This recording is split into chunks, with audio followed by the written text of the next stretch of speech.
नमस्कार मित्रों, आधारशिला क्रियान्वयन संदर्शिका के प्रति आपकी समझ बढ़ाने के लिए बनाई जा रही वीडियो श्रृंखला के इस चौथे वीडियो में एक बार फिर से आप सभी का स्वागत है।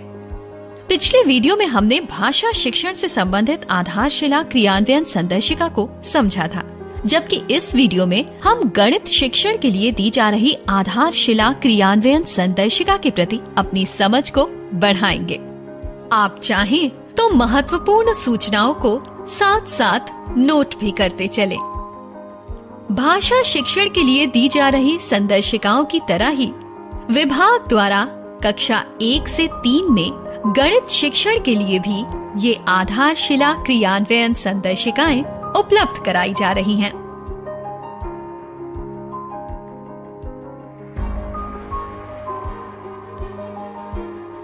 शुरू करने से पहले एक बार हम कक्षा 1 से 3 के लिए दी गई समय सारणी को देख लेते हैं।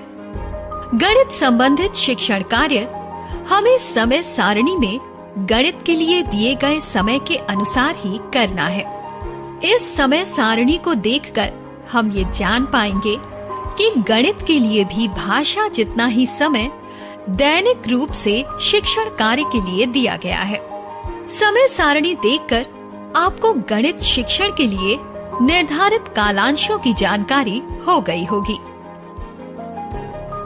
जहां कक्षा 1 और कक्षा 2 में गणित शिक्षण के लिए 40 मिनट के 3 कालांश यानी 120 मिनट निर्धारित हैं, वहीं कक्षा 3 में इसके लिए 2 कालांश यानी 80 मिनट दिए गए हैं।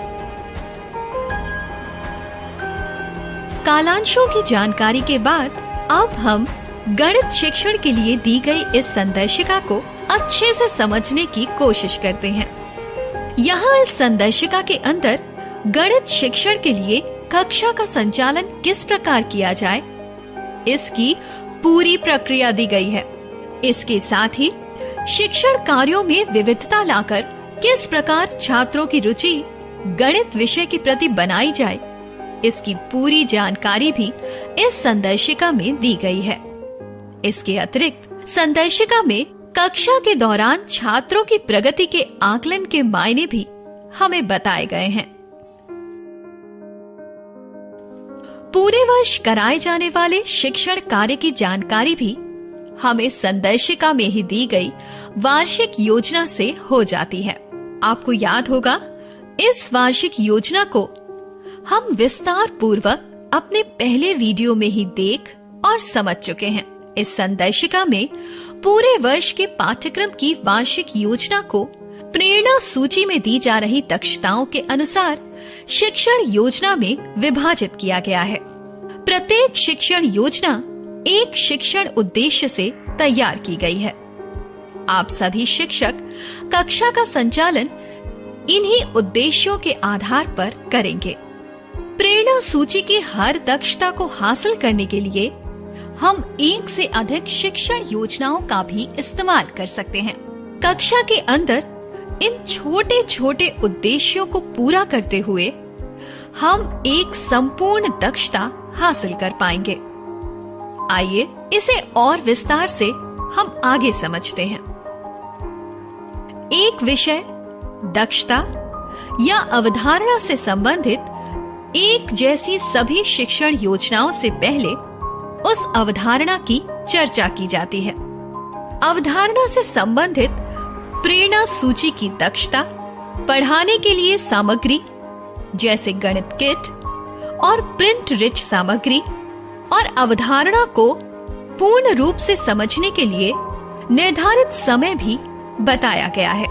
इसके अलावा इस अवधारणा को समझने के लिए बच्चों में अगर पूर्व या अपेक्षित ज्ञान जरूरी हो तो उसका उल्लेख भी किया गया है।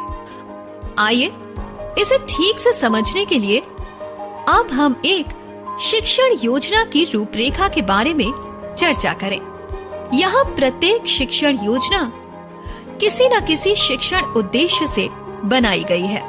इस प्रकार के विभिन्न उद्देश्यों को पूरा करते हुए ही हम प्रेरणा सूची की दक्षताओं को हासिल कर पाएंगे। प्रेरणा सूची की ये दक्षताएं कोड के रूप में संबंधित शिक्षण उद्देश्यों के साथ ही दी गई हैं।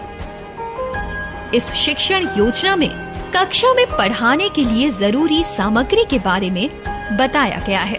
साथ ही ये भी बताया गया है कि इस सामग्री को इस्तेमाल करते हुए शिक्षक बच्चों के साथ क्या क्या गतिविधियां करेंगे। इसके अलावा बच्चों को दिए जाने वाले गृह कार्य को भी इसमें दिया गया है।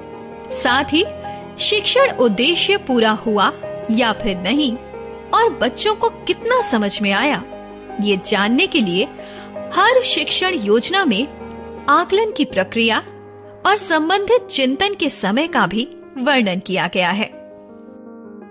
तो आइए अब बात करते हैं शिक्षण योजना के साथ दी जाने वाली वर्कशीट यानी कार्यपत्र की। इस वर्कशीट में गतिविधि को विस्तार पूर्वक बताया गया है और उससे संबंधित सूची की दक्षता से जोड़ा गया है। ऐसी गतिविधियां बच्चों में पढ़ाई के प्रति आकर्षण जगाती हैं। आशा है अभी तक आपने गणित की शिक्षण प्रणाली को काफी अच्छे से समझ लिया होगा। तो आइए चलते चलते एक बार फिर से इस वीडियो में अभी तक बताई गई गणित शिक्षण तकनीक को दोहरा लेते हैं। देखिए, जब भी आप गणित शिक्षण के लिए दी गई समय सारणी के अनुसार कक्षा में जाएंगे तो पहले ये देखेंगे कि वार्षिक कार्य योजना के अनुसार बच्चों को कौन सी अवधारणा पढ़ानी है। फिर उस अवधारणा से संबंधित शिक्षण योजना को कक्षा में लागू करते हुए इसी शिक्षण योजना के अंदर दिए गए TLM का इस्तेमाल कर बच्चों को पढ़ाएंगे। ये सब करते हुए ही हम प्रेरणा सूची की दक्षताओं को हासिल कर पाएंगे। तो मित्रों, एक बार फिर से उम्मीद करती हूँ कि गणित की इस नई शिक्षण प्रणाली को भी आप भाषा शिक्षण की तरह ही अपनी शैक्षिक तकनीक में ढालकर बच्चों में गणित के प्रति एक नई समझ और रुचि उत्पन्न करेंगे। धन्यवाद।